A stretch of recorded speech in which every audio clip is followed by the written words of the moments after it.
Bonjour à tous et bienvenue sur ma chaîne. Aujourd'hui on se retrouve pour une vidéo particulière car c'est la première fois que je vais vous montrer mon bullet journal personnel.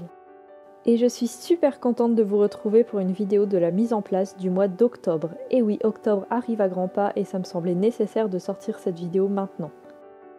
Si vous voulez la référence du carnet que j'utilise, vous retrouverez tous les liens en barre d'infos. C'est le bullet journal L'Organisé en couleur camel, designé par Margot sur la boutique de Margot.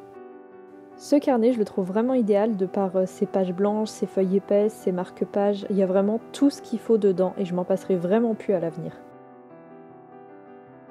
Et ça y est, on est parti pour faire la couverture du mois d'octobre où j'avoue, je triche un peu parce que j'utilise des autocollants au lieu de dessiner. Je vous mets toutes les références en barre d'infos si jamais cela vous intéresse. J'ai plusieurs planches de stickers qui sont sur un même thème et évidemment là j'ai choisi le thème de l'automne, la forêt, la nature, c'est vraiment tout ce que j'aime et les couleurs de l'automne sont vraiment magnifiques. J'ai longuement hésité sur la couleur que j'allais utiliser pour écrire le mot octobre. Malheureusement ma couleur orange et tout ça sont vraiment trop fluo pour moi donc j'ai fini par me rabattre sur la couleur marron qui est aussi parfaitement dans le thème. Et j'ajoute une petite branche sur la barre finale beaucoup trop grande de mon E et je trouve que ça passe vraiment parfaitement. J'aurais pu en rester là, mais j'ai trouvé ça vraiment trop vide alors je suis venue ajouter encore quelques éléments. Et c'est ainsi que j'ai décidé de laisser ma page de couverture. La page suivante, c'est l'indispensable vision mensuelle, où comme vous voyez, je me réfère à ma vision annuelle pour vérifier le calendrier, vérifier quel est le premier jour et le dernier jour, si ça tombe un lundi, un jeudi, etc. Alors personnellement, j'ai complètement laissé tomber la vision mensuelle avec un calendrier, avec des petits carrés, je sais pas si vous voyez. Du coup, moi en fait, je viens écrire tous les jours sur une seule et même ligne en hauteur et en fait, je vais en plus avoir deux côtés séparés avec mon côté perso et mon côté pro. Je viens différencier les week-ends en les surlignant en jaune. Alors vous allez voir plusieurs fois dans cette vidéo que je me trompe parce que je suis assez maladroite et j'ai du mal à me concentrer quand je filme la vidéo. Donc là, j'ai surligné le lundi alors que pas du tout, je veux surligner les samedis et les dimanches en fait.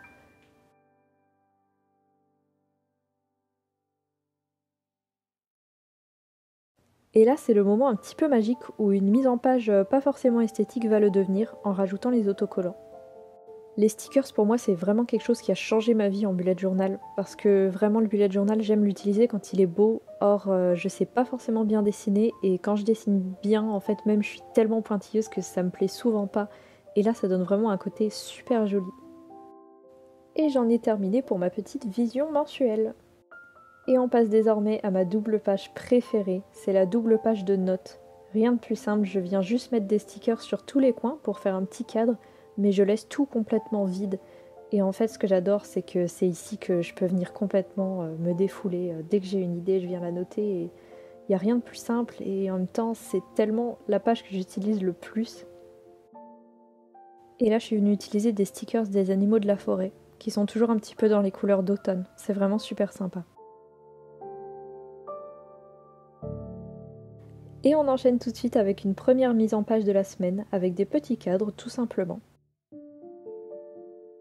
Les plus observateurs d'entre vous auront remarqué que les deux cadres à gauche de ma page de droite sont un peu plus petits que les autres. Et oui, ça c'est mon petit côté maladresse.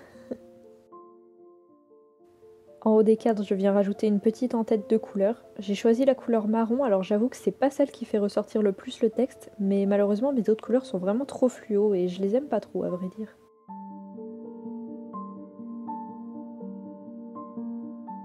En haut à droite, je viens décorer, à nouveau avec des stickers, et franchement, ça rend tout de suite le bullet journal beaucoup plus agréable à utiliser, je trouve.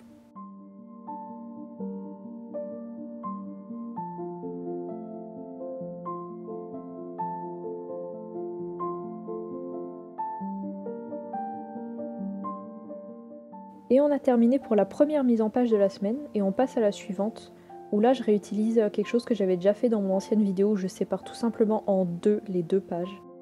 De cette manière, on a 7 cadres en tout pour venir faire tous les jours de la semaine et encore un cadre pour venir décorer. C'est vraiment la manière la plus rapide de faire une semaine pour moi. C'est vrai qu'en général, je fais le bullet journal semaine par semaine et des fois quand je me rends compte le dimanche soir que j'ai pas encore fait la semaine suivante et que je suis un petit peu pressée, j'utilise cette mise en page.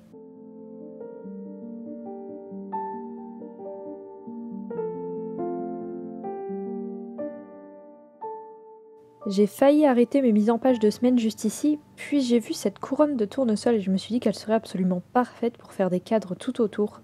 Alors comme vous le voyez, je me réfère souvent à mon guide d'espacement. Si jamais vous vous demandez à quoi ça sert et comment la faire, j'ai tout fait dans ma vidéo précédente, je vous mets la petite fiche en haut à droite.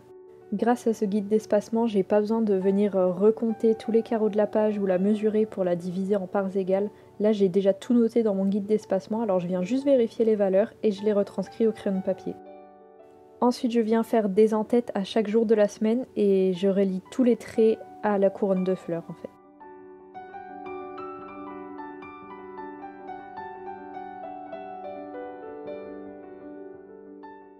J'y ajoute encore quelques décorations, sinon en bas je trouve que ça faisait vraiment trop vide. Et on a enfin terminé avec la mise en page des semaines.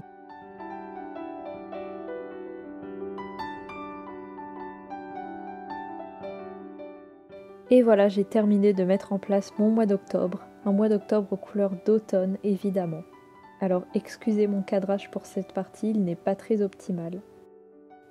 Dans tous les cas, je vous remercie infiniment d'avoir regardé ma vidéo, ça me fait vraiment extrêmement plaisir. Ce serait super si vous pouviez laisser un petit pouce bleu. N'hésitez pas à commenter aussi, je réponds à tous les commentaires et n'hésitez pas à vous abonner si ce genre de contenu vous plaît. Et nous, on se retrouve la semaine prochaine avec une nouvelle vidéo. Un indice, si vous avez hâte de savoir c'est quoi, retournez voir la vision mensuelle dans le résultat final. À bientôt!